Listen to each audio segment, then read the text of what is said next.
kemuliaan beliau di hadapan Allah Subhanahu wa taala.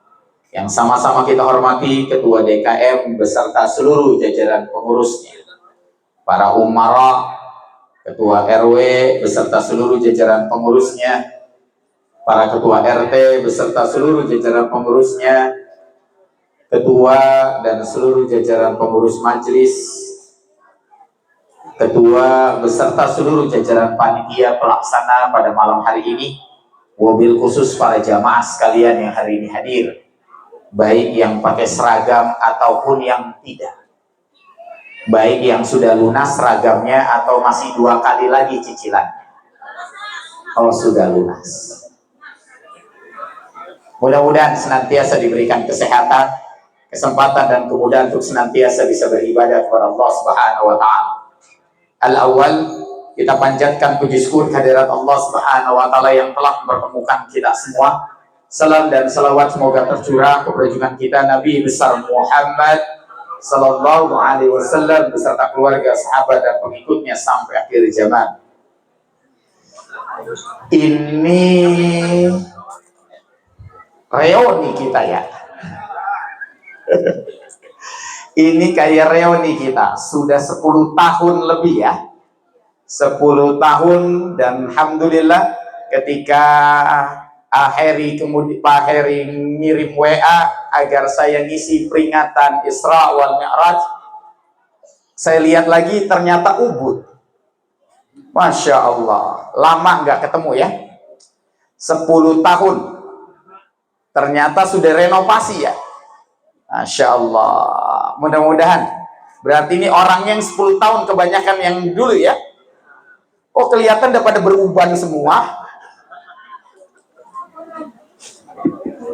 Apa memang kita tambah tua ya? Mudah-mudahan Allah Subhanahu wa taala kita memberikan kita kesehatan dan kemudahan untuk senantiasa bisa beribadah kepada Allah Subhanahu wa taala. Dan mudah-mudahan para wakil yang hari ini telah memberikan infak, sedekah dan wakafnya untuk masjid musola kita senantiasa terus dilimpahkan kebaikannya sampai yaumul kiamah kelak. Saya ingin ambil yang ringan saja. Dalam sebuah hadis riwayat Bukhari, Syekh Imam Munawi dalam kitabnya Faidul Qadir mengajarkan dan mengingatkan kita untuk mendawamkan salah satu doa. Bu, Pak, kata saya Imam Munawi, dawamkan doa ini setiap kali selesai sholat. Jangan tinggalin doa ini setiap kali selesai sholat. Baca doa ini setiap kali selesai sholat. Apa doanya? Allahumma afini fi badani, Allahumma afini fi sam'i, Allahumma afini fi basari, la ilaha illa anta. Ibu-ibu apal, bapak-bapak mangap doang karena lagi makan. Bu, kenapa saya Imam Munawi menyuruh kita mendawamkan doa ini setiap kali selesai sholat? Kenapa saya Imam Munawi kemudian menyuruh kita baca doa ini setiap kali selesai sholat? Yuk kita kupas. Allahumma afini fi badani, ya Allah sehatkan badanku. Pak, yang pertama diminta kepada Allah Subhanahu wa taala adalah sehat badan. Kenapa harus kemudian minta kepada Allah Subhanahu wa taala sehat badan kita? Jangan lupa, nikmat tertinggi setelah nikmat iman dan Islam adalah nikmat sehat. Nikmat tertinggi setelah nikmat iman dan Islam adalah nikmat sehat. Yang dengan kesehatan kita bisa sujud, yang dengan kesehatan kita bisa taat, yang dengan kesehatan kita bisa sholat. Ustadz, ada orang yang hasanal jismi, badannya bagus, rumahnya bagus, punya kekuasaan, punya harta, tapi kagak sholat? Ada. Banyak. Di sini mah nggak ada sholat semua ya. Kelihatan kok. Iya, kalau nggak kelihatan ma bapak jin semua di sini. Kelihatan. Sholat. Jangan lupa, esensi dari peringatan Isra wal Mi'raj adalah tentang pelaksanaan kewajiban sholat.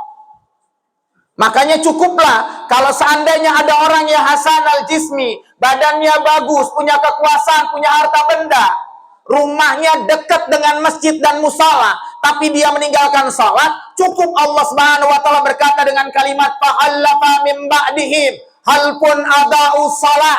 Cukup. Allah cukup berkata, Allah tidak akan menghancurkan suatu kaum, Allah tidak akan menggantikan suatu kaum, Allah tidak akan menghancurkan suatu kota, Allah tidak akan menghancurkan suatu negara, Allah tidak akan menghancurkan seorang manusia, hal pun ada usalah, sampai dia lalai dalam ibadahnya. Cukup. Jadi kalau hari ini kita ingin keluar dari semua masalah dalam kehidupan kita, kalau hari ini kita ingin hidupnya tenang, kalau hari ini kita kemudian ingin lepas dari semua persoalan ujian-ujian hidup kita, nggak ada pilihan kain, engkau harus tetap sholat. Sini penuh nggak nih? Subuh penuh nggak? Penuh nggak bapak-bapak? Luber. Jangan kayak masjid di sana pak, cuma 4, 1 imam 3 tiang. Banyakan tiangnya. Di sini untung nggak ada tiang ya. Udah hilang ya? Dulu ada ya? Masya Allah. Waktu peletakan pertama kita ada nggak? Hujan-hujan wali kota nggak datang lagi. Masih ingat saya. Tapi kenapa nggak ada tiangnya, masih banyak yang nyender ke tembok ya?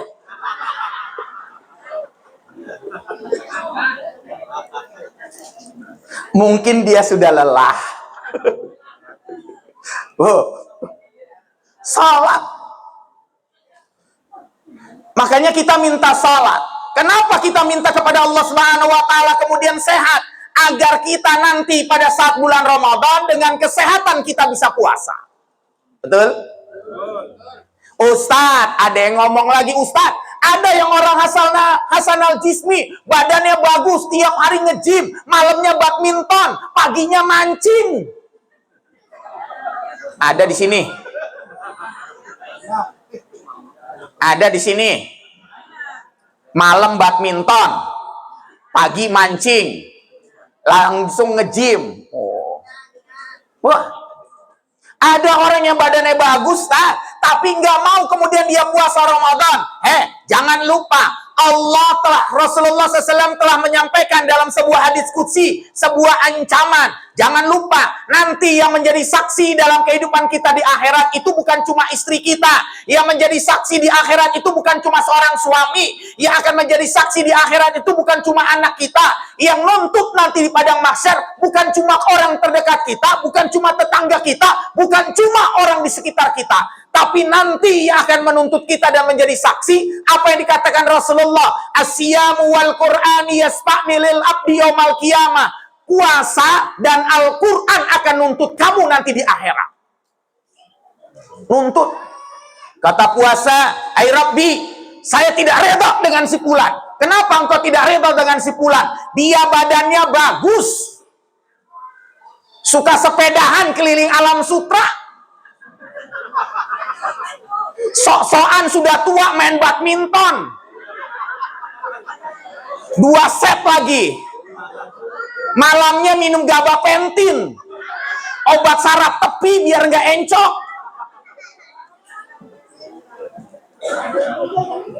Kata mama, laki gua tuh.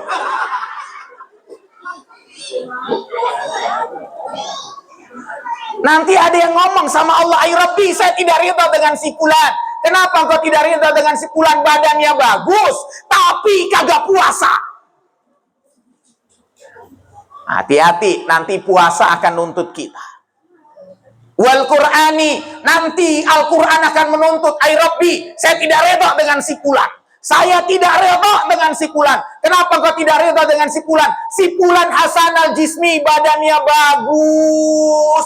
Kalau ngaji nggak pernah nyender. Oh, yang nyender aman. Nih yang kagak nyender nih. Hasanah jismi, badannya bagus, dia nggak pernah nyender, mulutnya kagak bisu, dia bisa ngomong tapi nggak pernah mau ngaji Quran. Padahal tiap hari karaokean. Habis hadro dia karaokean. Gua nyindir. Yang sudah ditunjuk nih, ditunjuk Anda dipilih untuk membaca salawat, yang ditunjuk Anda dipilih untuk senantiasa membaca salawat, mendendangkan salawat, dipilih jadi tim hadroh, dipilih jadi tim rebana, dipilih untuk membaca kemudian berjanji rawi. Anda sudah tanpa sadar nih Allah tunjukin supaya baca itu. Jangan di rumah ganti karaokean. Ada yang begitu tuh. Di sini aja dia enak banget. Salatullah, salamullah. Di rumah malam-malam gelap dia.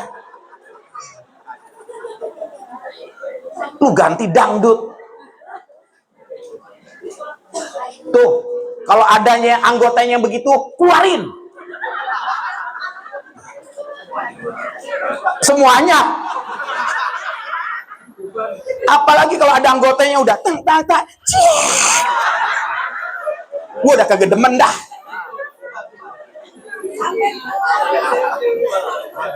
Ada yang begitu anggotanya, pecat dengan tidak terhormat.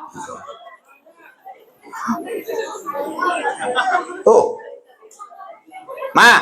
jadi kalau yang sudah ditunjuk begitu sudah tahan mulutnya untuk jedak jeduk kereta berhenti.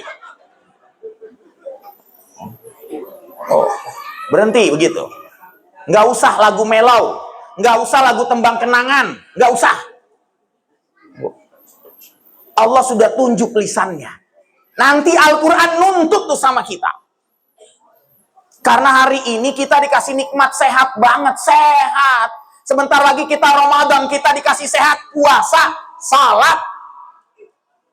Kenapa kemudian kita minta sehat sama Allah Subhanahu wa Ta'ala? Kenapa kita minta sehat? Agar nanti, kalau nanti di usia senja, usia kita sudah 50 tahun ke atas, usia kita sudah 60 tahun ke atas, kita kagak ngerepotin anak-anak kita. Betul? Ini kayaknya ini udah seusia 50 ke atas semua ini. Lebih malah ya. Ada yang lebih ya. Soalnya ini kelihatan umurnya 63 tapi kayak 62. Beda setahun ya.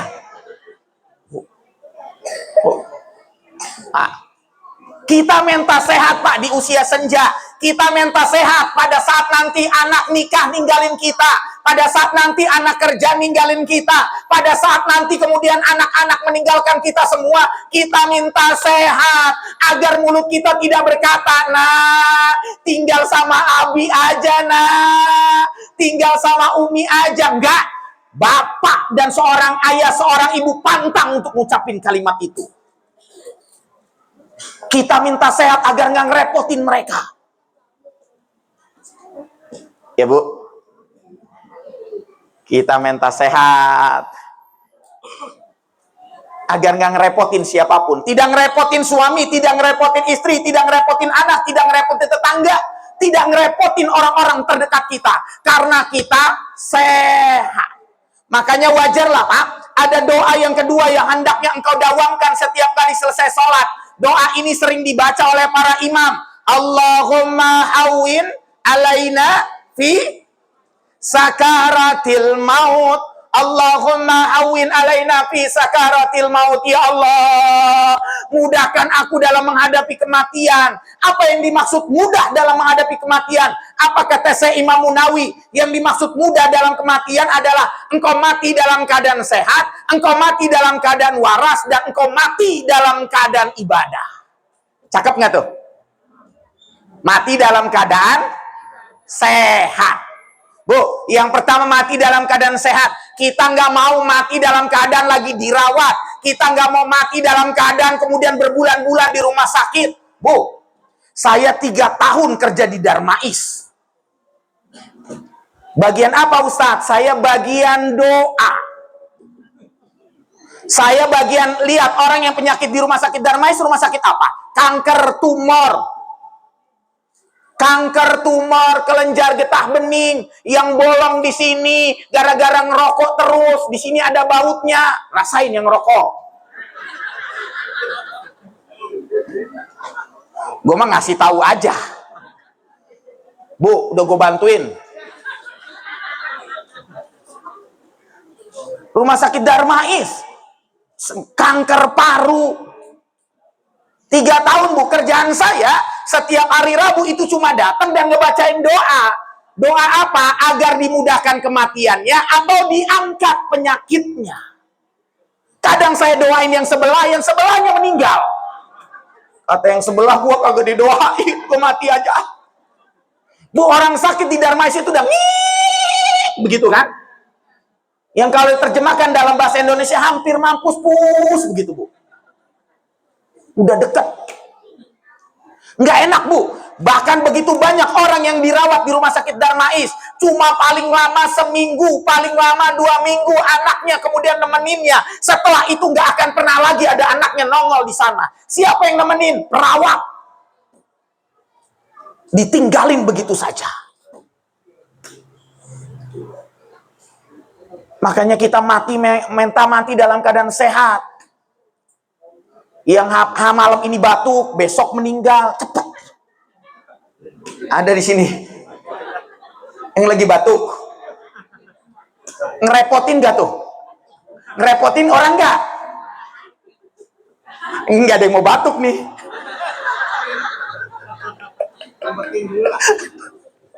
Nggak ada yang mau batuk nih.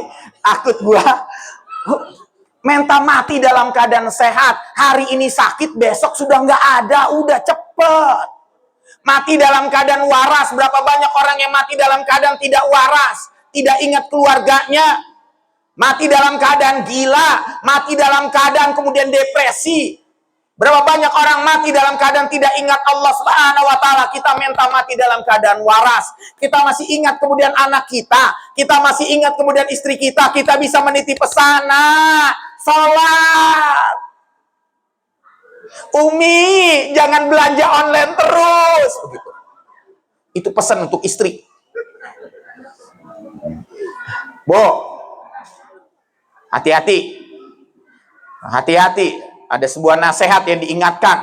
Siapa yang hobinya belanja online, meninggalnya diantar JNE. Herin.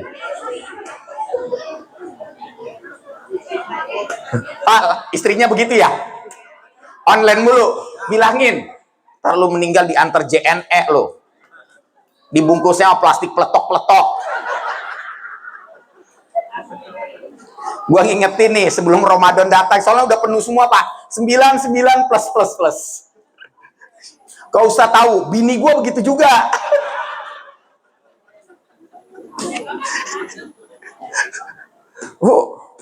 Bayangin. Kita minta sehat agar nanti tua nggak ngerepotin siapapun. Kita minta sehat, makanya Bu, wajarlah kalau sampai para ulama ngomong begini. Kalau mau ngelihat seseorang kemudian sayang sama kita atau tidak, lihatlah saat nanti kita senja dan saat nanti kita sakit. Kalau mau ngelihat istri kita sayang sama kita, lihatlah pada saat kita sakit. Apakah dia mau merawat kita? Apakah dia kemudian mau menjaga kita? Apakah dia mau nyuapin kita? Apakah dia mau nyebokin kita? Bu, kira-kira begitu nggak? Kalau ibu-ibu gue yakin. Kalau mau ngelihat laki sayang sama ibu, lihat kalau ibu sakit. Mau nggak dia gantiin gosokin?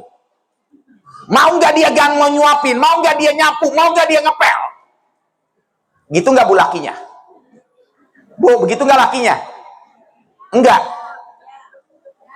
Masya Allah. Kalau ada laki yang begitu, jangan dikubur kalau belum mati.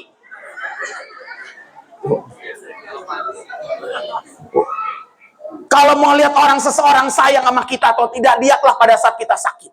Kalau mau lihat anak kita sayang sama kita, lihatlah pada saat dia sakit. Abi, Umi, lihatlah bagaimana kasih sayangnya. Kalau mau ngelihat suami sayang sama kita, lihat pada saat kita sakit. Apakah nanti dia kemudian akan menggantikan semua peran kita? Atau kita ibu yang sakit, ibu tetap gosok, ibu tetap ngepel, ibu tetap masak? Ada yang begitu nggak? Ganti lakinya.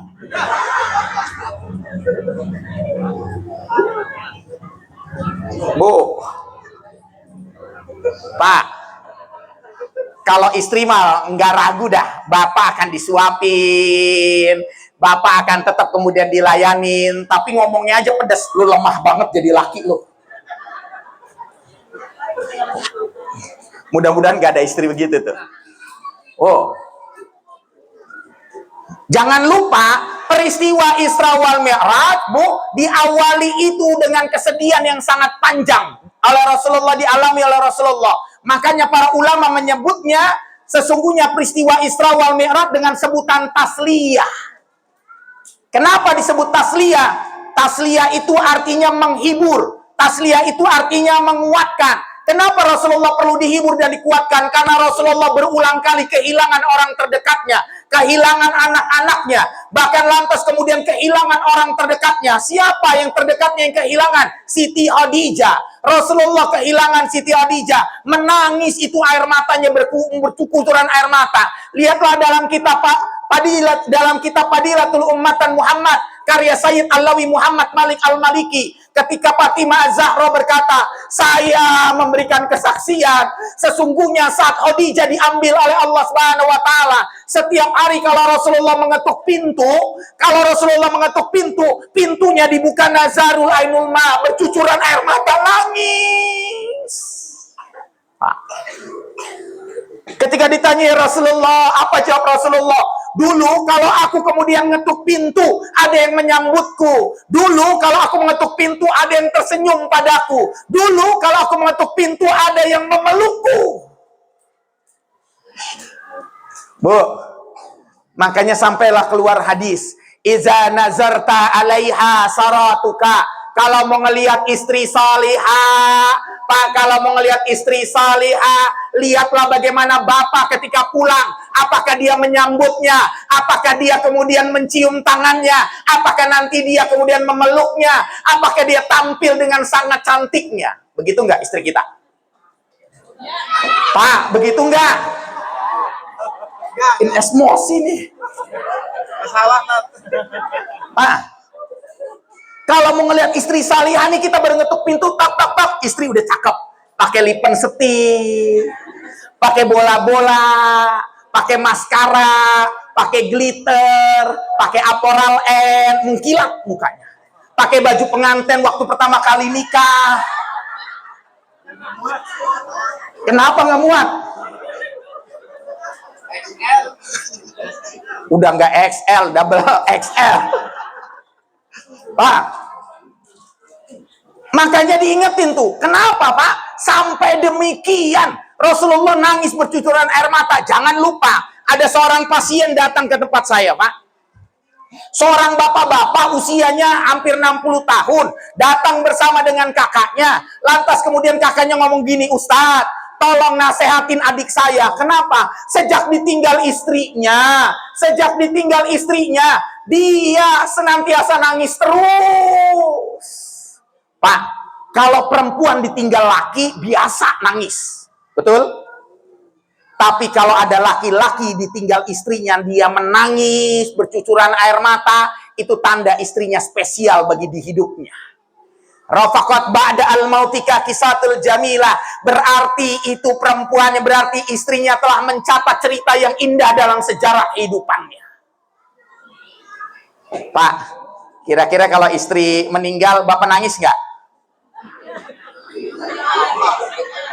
Nangis. Berapa hari? Seminggu. Sadis tuh laki tuh.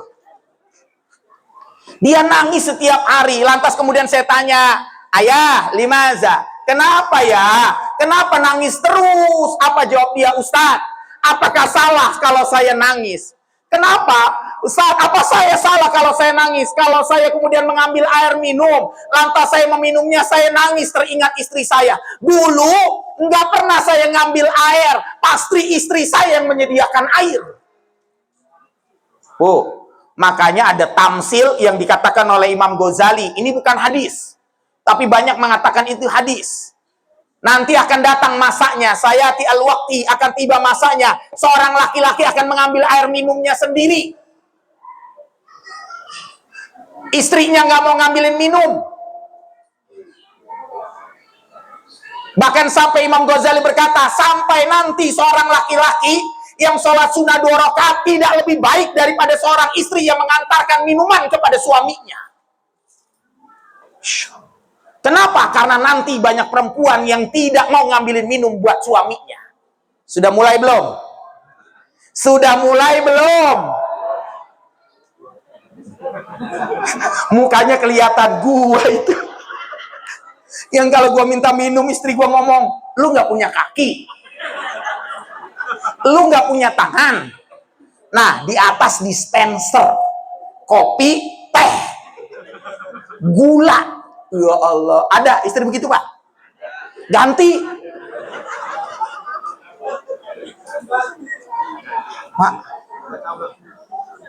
Mak, bayangin. Sampai datang nanti masanya itu.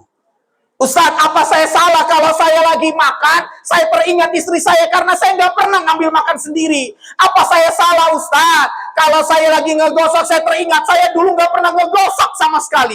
Apa salah saya, Ustaz, kalau saya berdoa ingat istri saya nazarul ainul ma, menangis bercucuran air mata? Saya jawab tidak salah. Rasulullah pernah mengalami hal yang sama seperti yang kau rasakan. Rasulullah menangis sampai terhuyung-huyung, teringat Siti Khadijah. Kalau dikasih minuman, Rasulullah letakkan itu minumannya di tempat duduknya Khadijah. Kalau Rasulullah dikasih makan, Rasulullah meletakkan makanannya di tempat Khadijah. Sama. Maka Rasulullah itu dihibur sama Allah dalam peristiwa Isra wal Mi'raj. Makanya keluarlah begitu. Iza nazarta 'alaiha saratuka, wanita salihah kalau dipandang menyenangkan hati suaminya. Wanita salihah kalau dipandang membuat masalah pada suaminya hilang. Pak, begitu nggak Pak? Bapak pulang nih dari kantor punya masalah, ngelihat istri tambah masalah, Pak, hilang masalah.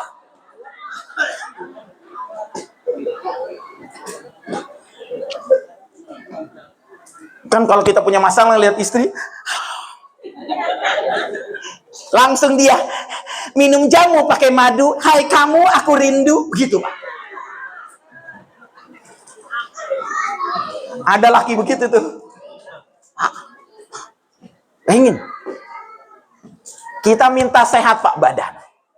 Yang kedua, Allahumma afini fi sam'i, pendengaran. Kenapa kita minta kemudian pendengaran kita sehat? Pak, salah satu nikmat tertinggi ini telinga nih. Kenapa? Agar kita masih bisa dengar panggilan salat, azan. Agar kita masih bisa dengar kemudian tilawatul Quran. Agar kita masih bisa dengar salawat. Agar kita masih bisa dengar nasihat dari guru-guru kita semua. Kita masih bisa dengar. Makanya Imam Ghazali dalam kitabnya Mukasyafatul Qulub sampai ngomong begini. Kalau engkau masih Allah izinin mendengar azan, berarti Allah nyuruh kamu sholat. Kalau engkau diizinin masih dengar orang membaca Quran, berarti Allah sedang datangkan hidayah pada dirimu agar engkau baca Quran. Kalau engkau kemudian mendengar bacaan salawat, Allah lagi nyuruh, lagi datangkan hidayah agar engkau membaca salawat. Jangan sampai nanti Allah marah sama kita. Makanya kata Imam Ghazali yang namanya hidayah itu dibagi menjadi 3. Yang pertama, amsalu kataratil matar, seperti tetesan air hujan. Seperti tetesan air hujan. Hidayah yang seperti tetesan air hujan itu apa Ustaz? Contohnya nanti Ramadan. Pak, Ramadan itu bulan kasih sayang Allah Subhanahu wa taala kepada kita semua. Pak. Makanya ngomonglah Pak, sampai ngomong begini. Dalam sebuah hadis qudsi, Nabi Adam dipanggil sama Allah. Ya Adam, aba'as ba'sunnar, bahwa masuk manusia-manusia ke dalam neraka. Bertanya kemudian Nabi Adam, ay Rabbi wa ma ba'sunnar, berapa banyak orang yang harus aku masukkan ke dalam neraka? Berkatalah Pak, berkata Allah, ya Adam min kuli alfin, dari tiap 1000 orang cuma 1 yang masuk surga, 999 orang masuk ke dalam neraka. Pak, kira-kira kita yang 1 apa yang 999? 1 pede banget tuh. Kalau yang 1 saya tanya, amalan istimewa para sahabat, amalan istimewa guru-guru kita, amalan istimewa para ulama-ulama. Pak, 1 saya tanya, para ulama, para sahabat, guru-guru kita semua amalannya Pak, salat malam 11 rakaat. Kita berapa rakaat? 2. Betul? Para ulama salat duhanya apa? 8 rakaat. Kita 2. Para ulama Pak, para sahabat menghatamkan Quran 3 sampai 10 kali dalam sebulan. Kita saat Ramadan, juz 1, juz 2, juz 3, juz 4. Lu hataman barang itu namanya.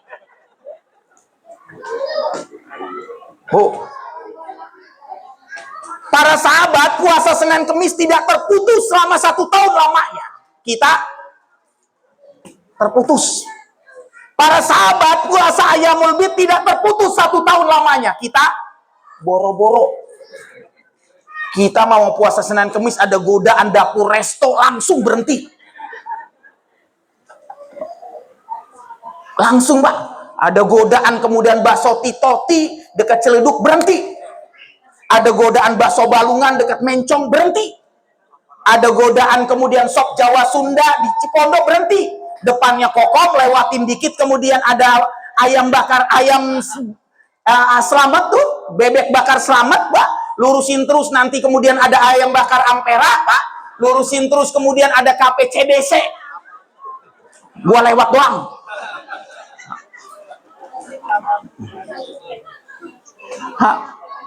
Kita nih jauh, makanya Imam Ghazali sampai ngomong begini, idza jaa sahru Ramadan, disebabkan karena adanya bulan suci Ramadan, maka kita yang termasuk 999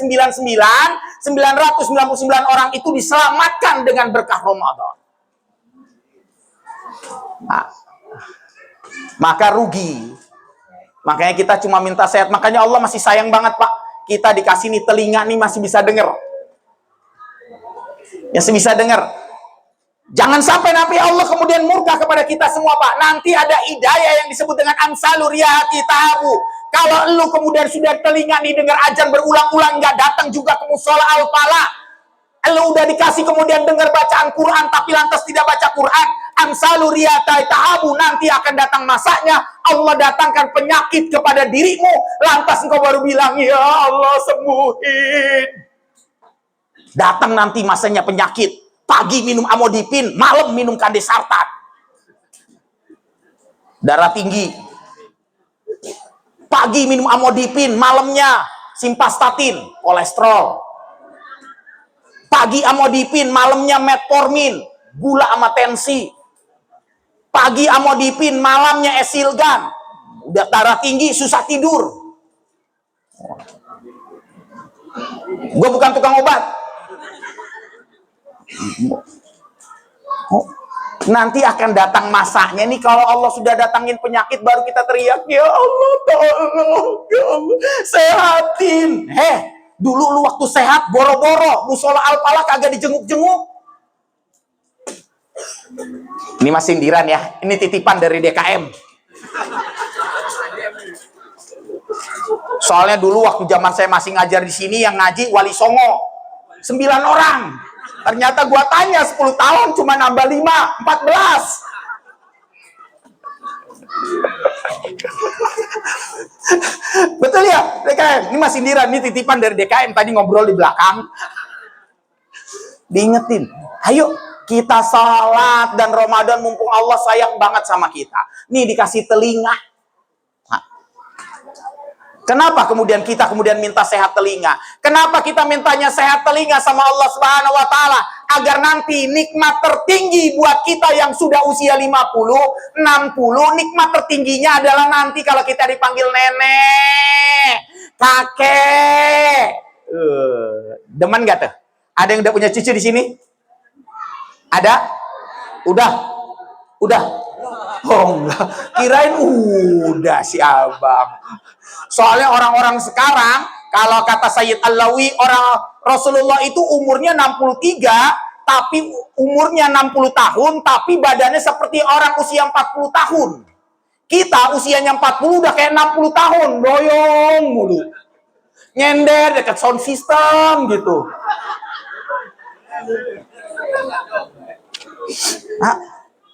Kakinya dilurusin, nakuk-nakuk mulu.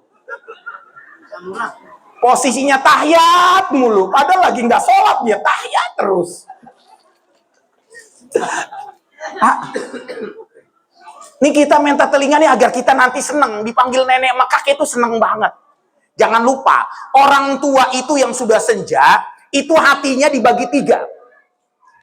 Dr. Abdullah Nasi Ulwan dalam kitabnya Tarbiyatul Aulad sampai ngomong begini, hati orang tua itu kalau sudah senja hatinya dibagi 3. Kok hatinya dibagi 3? Iya, dia baru bisa tenang kalau 3-3-nya sudah terpenuhi. Apa 3-nya? 1, hatinya kenal tenang kalau seandainya anaknya sudah kerja.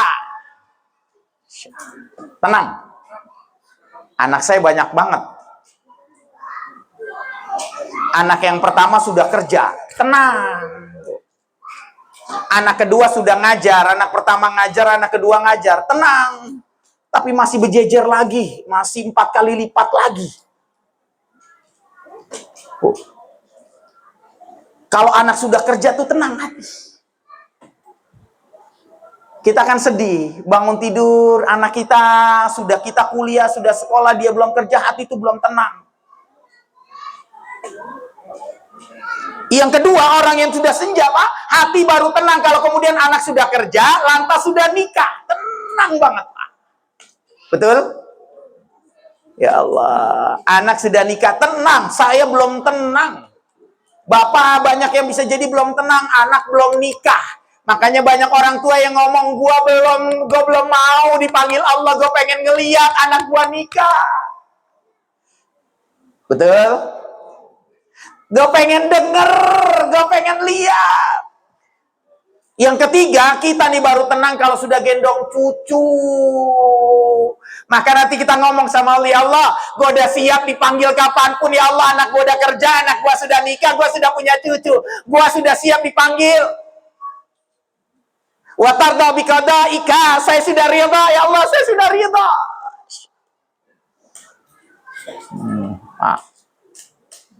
Ngerasain kita nanti semua begitu. Betul? Makanya nih Bu, telinga, jaga nih telinga. Jangan kebanyakan minum obat pereda nyeri, budek nanti telinga. Sakit kepala dikit, Panadol, Parame, Tramadol, Lapistan. Begitu terus. Tirtiligo. Terus begitu. Nih telinga. Nggak enak kan kalau nanti kita kemudian punya cucu, lantas cucunya ditanya, lu punya nenek? Punya gue nenek, tapi nenek gue budek. Ya. Nggak enak kan? Nggak enak.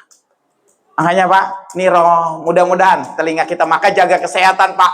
Makanya saya selalu ngingetin orang tua, kalau udah usia, Ibnu Qayyim Al-Jauziyah dalam kitabnya Tibun Nabawi sampai ngingetin, kalau sudah usia di atas 40 tahun, olahraga terbaik itu 3. Kalau sudah 40 tahun ya, kita udah nih semuanya 40 tahun. Yang dekat sound system berapa tahun? Masih muda dia. 33, tapi kayak umur 32. Beda setahun ya. Orang yang usia di atas 40 olahraganya 3. Olahraganya nggak usah badminton. Gua nggak tahu konsep dari mana olahraga pada malam hari. Dalam jurnal ilmiah dilarang olahraga pada malam hari karena bisa menyebabkan dehidrasi. Kalau dehidrasi, kekurangan cairan, 80% tubuh kita isinya cairan. Kalau kekurangan cairan akan menyebabkan medula oblongata, sumsum tulang belakang berkurang produksinya. Kalau dia sudah berkurang, maka terjadi peradangan pada setiap sendinya, akan menyebabkan pengapuran.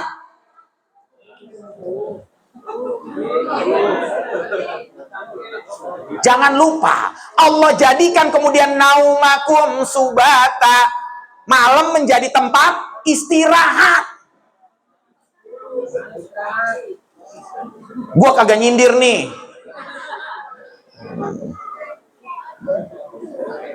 Kalau mancing gimana Ustadz? Sama aja, udah waktunya tidur lu mancing. Orang mah jadi Sunan Kalijaga, lu Sunan jaga kali, mancing mulu. Mending kalau dapat yang gede, dapatnya betok sama sepat doang. Bapak mancing tuh ada ibu-ibu yang berdoa sama Allah dengan usuknya. Ya Allah, ya Allah, tolong saya, Allah, lumputin hati suami saya agar nggak mancing terus. Ada yang ngomong begitu doanya. Nah, hati-hati. Olahraga terbaik makanya diingatkan oleh Ibnu Qayyim al-Jauziyah 3. Yang pertama, puasa Senin Kemis itu olahraga terbaik bagi orang yang usia di atas 40. Dawamin. Orang yang usia 40. Makanya yang hari ini ketemu saya setelah 10 tahun, kayaknya kita beda jauh ya. Kayaknya gue masih begini-begini aja ya. Puasa Senin Kemis. Yang kedua, dawamin sholat sunnah. Olahraga terbaik bagi orang yang beriman yang di atas usia 40 adalah sholat sunnah. Qobliyah, ba'diyah, sholat malam, duha. Itu olahraga terbaik buat kita, Pak. Dan olahraga terbaik, saya nggak tahu, sekarang lagi banyak musim nge-gym di usia 40 tahun. Lihat ya, ustadz-ustadz pada nge-gym, saya nggak tahu. Kenapa kemudian mereka pada nge-gym gitu? Saya nggak tahu. Padahal itu termasuk yang dalam penelitian jurnal ilmiah di atas 40 dia seandainya nge-gym. Kalau seandainya tiba-tiba dia berhenti, maka sesungguhnya dia akan ngedrop fisiknya. Wah, saya nggak tahu. Jadi saya tetap ngikutin apa yang dikatakan oleh Ibnu Qayyim al-Jauziyah dalam kitabnya Tibun Nabawi. Olahraga terbaik bagi orang yang kemudian sudah senja adalah dia mengurangi makannya. Habis nih. Tes. Oh, kepencet. Saking semangatnya kepencet nih. Dia mengurangi makannya. Makanya makan terbaik itu kalau Anda tidak puasa tuh habis emang ini baterainya. Heran kalau yang ceramahnya jenggot ada sabotase.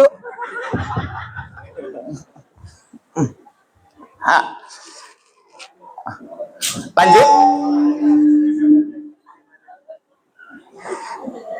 Orang yang usia di atas 40, Pak, kalau sudah itu kurangin makannya.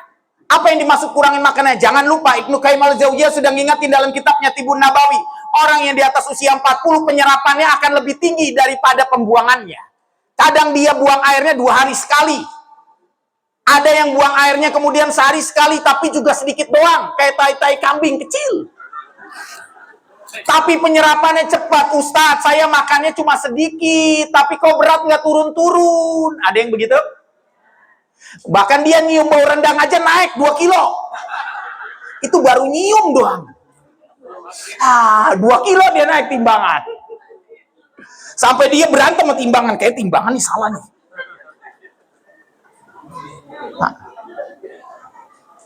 Makanya Pak, Ibnu Qayyim al-Jauziyah ngingetin, orang yang kalau sudah di atas 40 udah makannya, sudah mulai dikurangin. Yang tadinya 3 kali jadi 2 kali. Yang tadinya 2 kali mulai 1 kali. Siang saja.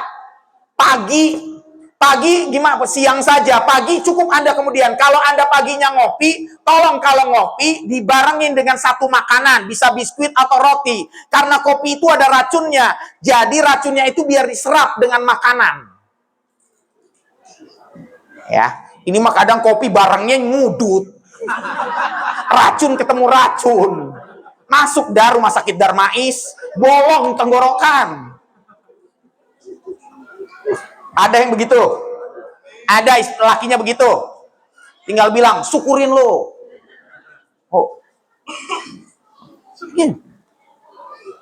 Tinggal bilang aja. Tapi kalau teh, jangan ada makanan. Karena teh itu susah diserap di dalam pencernaan. Makanya orang yang makan sambil ngeteh, maka akan jadi cepat gemuknya. Tapi kayaknya makan nggak ngeteh kurang mantep ya.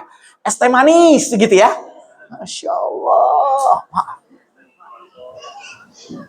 Susah diserap. Maka olahraga terbaik habis maghrib itu nggak makan apa-apa kecuali Anda puasa, batasnya sampai jam 7. Lihatlah jurnal ilmiah, penelitiannya setara. Apa yang diajarkan oleh para ulama, yang diajarkan Rasulullah sama. 3 jam sebelum tidur jangan makan.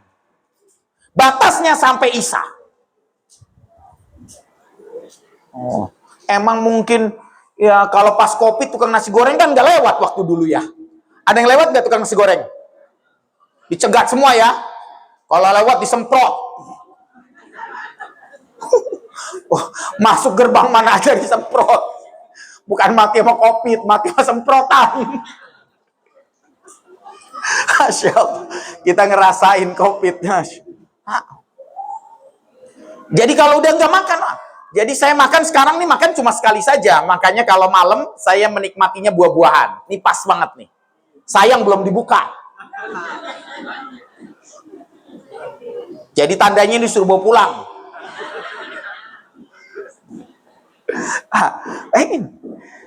Jadi diminta, jadi olahraga itu. Saya nggak nyaranin Bapak untuk olahraga pada malam hari. Karena semua jurnal ilmiah memang melarang olahraga pada malam hari. Karena menyebabkan justru Anda justru malah lebih cepat tua karena dehidrasi. Ya, jadi berhenti untuk olahraga pada malam hari. Cukup sesuai dengan kaidah, dan tidurnya di bawah jam 10, jangan di atas jam 10. Makanya Ibnu Qayyim al-Jauziyah dalam kitabnya Tibbun Nabawi, orang yang tidur di bawah jam 10 akan diangkat 3 penyakit dalam hidupnya. Yang pertama penyakit jantung. Orang yang tidur di bawah jam 10 akan diangkat. Yang kedua, awet muda. Yang ketiga, Pak, tidak terkena penyakit pikun. Kita sudah diingatkan oleh para ulama dari jauh-jauh hari. Maka Pak, usahain. Itu yang kedua. Allahumma afini fi basari. Minta sehatnya mata. Kenapa kita minta sehatnya mata? Kenapa nggak mintanya sehatnya jantung agar nggak dipasang ring? Kenapa nggak minta sehatnya kemudian ginjal kita agar nanti nggak dicuci darah? Kenapa kita nggak minta sehatnya, ya Allah sehatin hati saya ya Allah agar nggak kena fatty liver, sehatin pencernaan saya ya Allah agar nggak kena kemudian nggak tiap hari minum omeprazole. Kenapa minta sehatnya mata? Karena nanti nikmat tertinggi nih mata Pak, nih masih bisa ngelihat saudara-saudara kita semua. Nikmat tertinggi masih bisa silaturahim dengan mata kita. Melihat saudara kita satu persatu tidak ada. Ini nikmat banget. Kita bisa ngelihat nih. Kita nikmat tertinggi nanti kita bisa ngelihat Al-Quran. Nikmat tertinggi buat kita semua. Kita masih bisa silaturahim dengan badan dan telinga yang masih bisa dengar, dan mata bisa datang di majelis ilmu. Makanya wajar Imam Zarnuzi dalam kitabnya Ta'limu Ta'lim sampai ngomong begini. Kalau engkau datang di majelis ilmu, jangan tinggalin 3 hal. Nih, kalau Anda lagi datang sini, sampai jam berapa kita? Kayaknya udah selesai nih ya. Jam 12.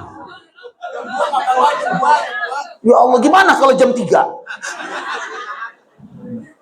Jam 4 aja, jam 4. Nah, sedikit lagi. Kalau Anda datang di majelis ilmu, kata Imam Zarnuzi dalam kitabnya Ta'limu Ta'lim, adab lebih tinggi daripada ilmu. Kalau Anda datang ke majelis ilmu, jangan tinggalin 3 hal. Apa 3 hal tersebut? Yang pertama, nengok kanan kiri. Udah belum nengok kanan kiri? Jangan sampai ada yang datang. Mana samping gua, musuh gua lagi nih.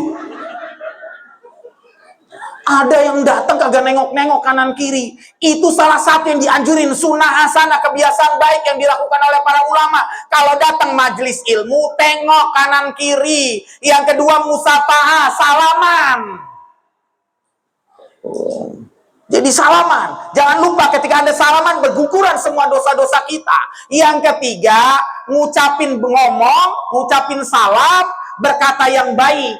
Assalamualaikum, sehat sehat. Nah, jangan kemudian Anda baru ketemu, set, lu tuaan sekarang, nggak usah. Baru ketemu udah ngomongnya enak banget. Ada tuh yang begitu. Ketemu, lu gemuk amat sekarang,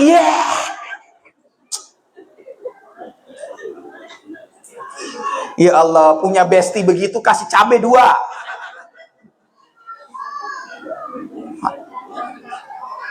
Tuh, adab lebih tinggi daripada ilmu. Kita datang ke sini tuh enak, bisa ngeliat yang nggak pernah kita ketemu gara-gara ada majelis ilmu, ketemu. Ini kan banyak yang kita nggak pernah ketemu, sekarang ketemu kan? Masya Allah. Lama nggak ketemu. Ya, tadi saya nggak ketemu, udah lama banget ini, 10 tahun. Oh, padahal rumah saya jauh banget, lurus, belok sampai.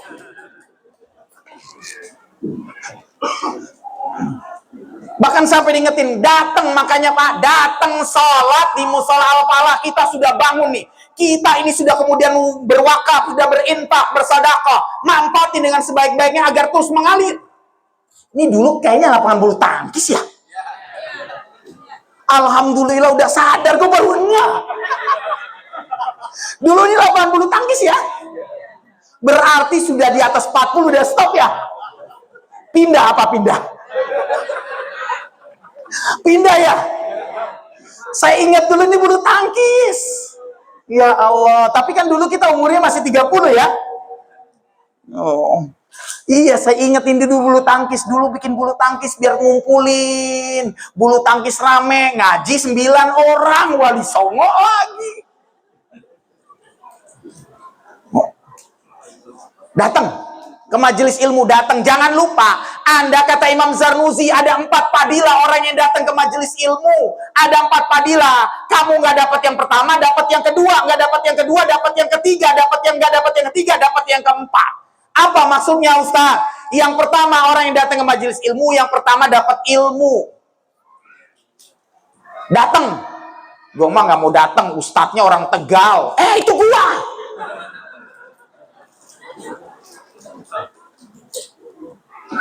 Ada tuh yang begitu tuh. Oh, pilih-pilih kalau ustadz. Ada nggak yang datangnya kalau datang pilih-pilih ustadznya? Padahal kalau nggak dapat yang pertama, dapat yang kedua. Tetap datang walaupun kau merasa nggak dapat ilmu. Datang. Gue mah nggak mau datang ustadz itu. Ustadznya anaknya 8. Itu gua.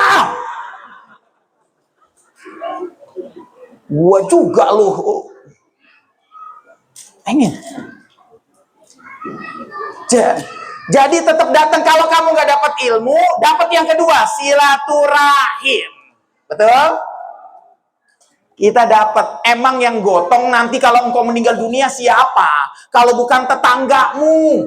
Siapa yang akan gotong kemudian jasadmu? Apa dia jalan sendiri? Serem. Kalau kayak film keranda terbang di bioskop 21.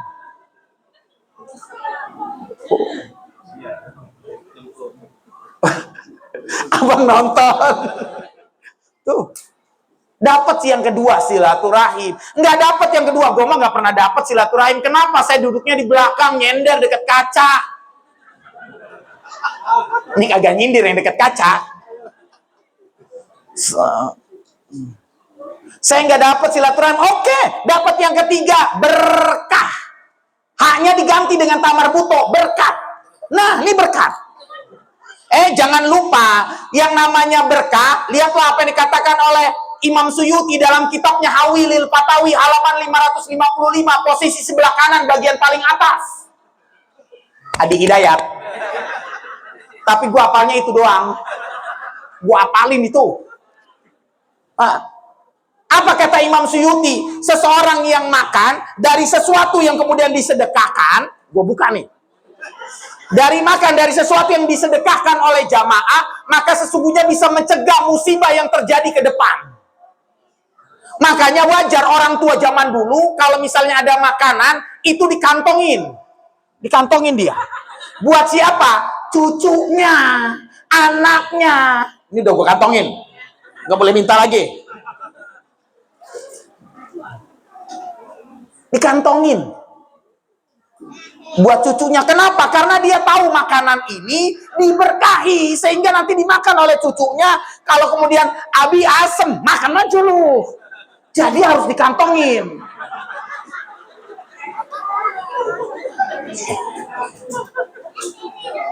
Plastik merah nggak ada.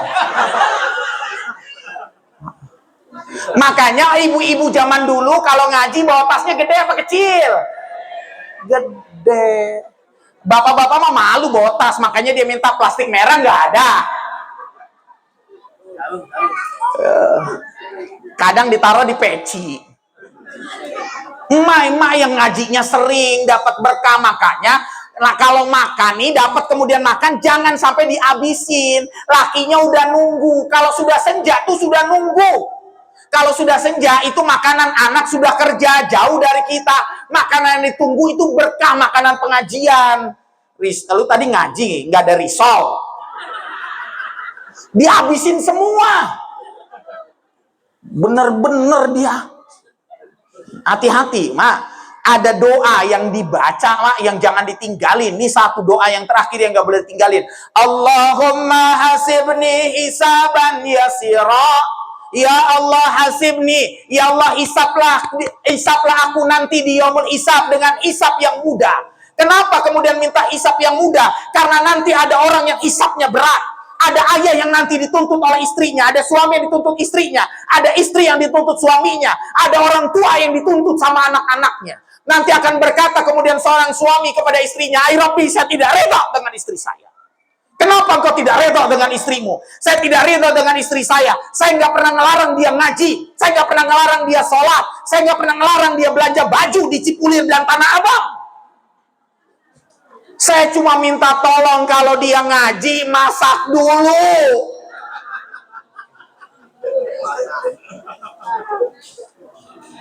Masak nggak, Mak? Dituntut nanti di akhirat. Nanti akan ada suami nuntut, saya tidak reda dengan istri saya. Saya nggak ngelarang dia sholat, ya Allah. Saya nggak ngelarang dia ngaji. Saya izinin semua kegiatan ibadah. Cuma saya mohon sama dia, tolong jangan masak, jangan belanja GoFood terus. Nanti dituntut, Bu. Hati-hati, kalau suaminya nggak ridho, suami mah diem aja. Suami kan begitu, marahnya diem. Diem aja, Bu. Makanya suami itu kalau semakin wajar, kalau Imam Ghazali sampai ngomong begini, tanda keimanan seorang laki-laki, kalau sudah senja itu diam. Puncak keimanan seorang laki-laki, Pak, kalau makin tua itu diam. Apa? Dia mikirin keluarganya, mikirin anak-anaknya, diam. Makanya kalau laki lagi kemudian duduk, diam, lagi ngopi, duduk gitu, diam, gak usah diganggu. Tambahin aja kopinya 1 ember. Biarin dia mikir. Karena tanda puncak keimanan laki-laki itu memang diam. Karena dia mikirin, ya Allah. Dia mikirin, saya sudah senja, anak saya belum kerja, anak saya belum nikah. Sedih. Laki itu begitu. Sementara tanda puncak keimanan seorang wanita di usia senja, tambah bawel. Lihat, wanita kalau udah senja tambah bawel. Tapi, apa kata Imam Ghazali? Itu menunjukkan bahwa dia sehat. Seorang wanita kalau seandainya kemudian dia diam, maka cuma ada 2. Yang pertama, dia sakit. Yang kedua, dia kemudian memendam sesuatu dalam hatinya. Lihat, kalau nanti ibu kita nih yang sudah senja, kalau dia diam, itu tandanya dia sakit atau memendam sesuatu dalam hatinya. Makanya kalau istri kita cerewet, Pak, udah Pak, diem aja, biarin dia cerewet, malah kita ngomong, lu sehat banget, begitu Pak. Ulama udah ngingetin dari jauh-jauh hari. Ulama. Nanti kita kemudian baca doa itu, nanti ada yang akan dituntut satu sama lain. Pak, yang keempat, fadilah, Pak. Kenapa kemudian kita harus kemudian datang ke majelis ilmu? Karena ada malaikat yang mendoakan kita semua. Malaikat ngedoain, ya Allah, ampuni dosa orang-orang yang hadir di majelis ilmu. Ya Allah, ampuni orang-orang yang hadir di majelis ilmu yang nyender dekat sound system. Amin. Ya Allah, ampuni dosa orang-orang yang hadir di majelis ilmu, duduknya nyender, kakinya dilurusin. Amin. Ya Allah, ampuni dosa-dosa orang yang hadir di majelis ilmu pakai baju seragam, 2 kali lagi bayarannya. Amin. Ingin nikmatnya, Pak. Makanya, Pak, mudah-mudahan kita disehatin ya, badannya, telinga kita, mata kita, agar nanti Ramadan kita bisa memasukinya dengan sebaik-baiknya. Paling pesan saya terakhir, bagi yang hari ini kemudian masih sakit lambung, masih ada jeda sekitar berapa hari lagi? 10 harian ya. 10 harian bagi yang hari ini masih menderita sakit lambung, yang masih minum omeprazol, yang masih minum lansoprazol, yang masih minum ranitidin, yang masih minum obat proma, yang masih minum kemudian kunyit, wajahnya jadi kuning kayak partai gitu. Pak, saya cuma nyuruh salah satu sunnah yang sering dilupakan pada orang yang sebelum datang bulan Ramadan mempersiapkan diri, hendaklah dia sebelum datang bulan Ramadan mulai membiasakan makan bubur talbinah. Enggak tahu, bubur talbinah tahu? Bubur talbinah tahu? Bubur Cirebon tahu nggak? Bubur Cirebon lu tahu, bubur talbinah, bubur Nabi kagak tahu. Orang yang makan bubur talbinah, Ibnu Qayyim al-Jauziyah dalam kitabnya Tibun Nabawi, hadis-hadis berkaitan dengan bubur talbinah itu hadis sahih semua. Orang yang makan bubur talbinah, pertama dihilangkan perasaan sedihnya, dihilangkan kemudian perasaan gundah gulananya. Makanya orang-orang yang stres, depresi, mohon maaf, rajinin makan bubur talbinah. Itu sunnah. Yang ketiga, orang yang makan bubur talbinah, diangkat penyakit lambungnya. Orang yang makan bubur talbinah, nanti pada saat Ramadan dikuatkan daya tahan tubuhnya. Maka biasakan makan bubur talbinah. Bubur talbinah ada 2. Yang pertama bisa beli langsung di online. Namanya bubur talbinah, silahkan Anda kemudian beli. Anda kemudian tinggal buat. Bagi yang suka cair, tambahkan air lebih banyak. Bagi yang kemudian suka kental, kurangin sedikit airnya. Jadi sedikitin airnya. Toppingnya, itu bubur manis ya.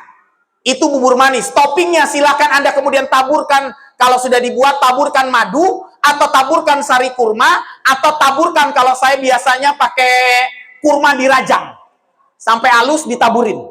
Atau kemudian bisa raisin, anggur kering, atau bisa kemudian pumpkin seed, biji labu, atau biji bunga matahari, biji-bijian. Anda bisa beli, taburin, kemudian Anda makan. Ustadz, boleh nggak pakai usus dan telur puyuh? Itu bubur Cirebon. Ini bubur talbinah.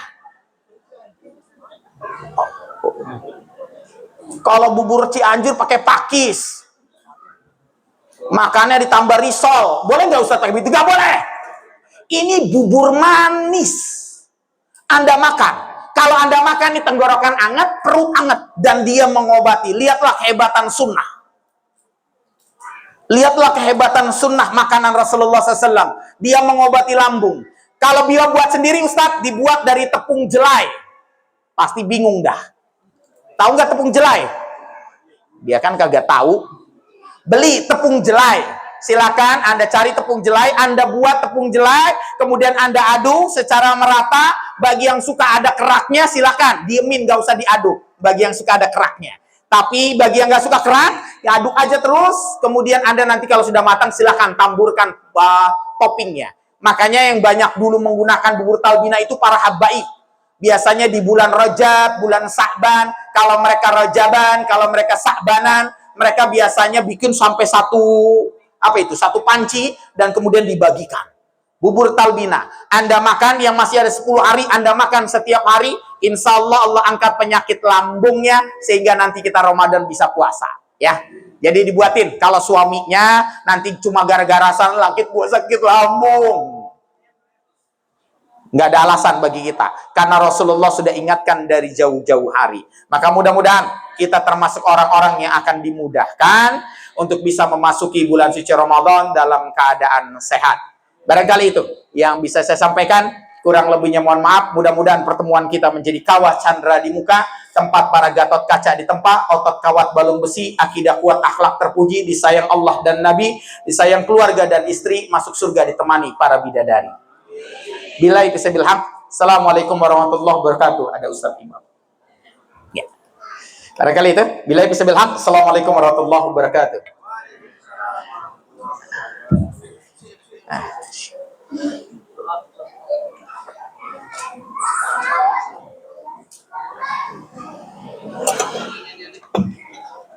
Ya.